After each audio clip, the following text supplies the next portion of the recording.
Definitely the Barelvi school is a deviant Sufi school. The founder, I think his name is Ahmad Rida Khan, was the student of the brother of the founder of the Qadiani cult, which is totally out of Islam, Ahmadiyya cult. So he's the student of the brother. And it was made by the Brits when they conquered India in order to infiltrate the Muslim community, divide them and conquer, divide and rule. Their beliefs are totally out of Islam's boundaries. They believe that the Prophet ﷺ is actually like God, like Allah. He was created from Allah's own nur, which is an attribute of Allah, and this is by itself is blasphemous.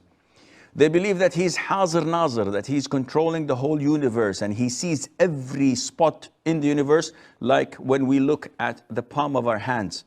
And this is blasphemous. And there's so many blasphemous ideology in their religion.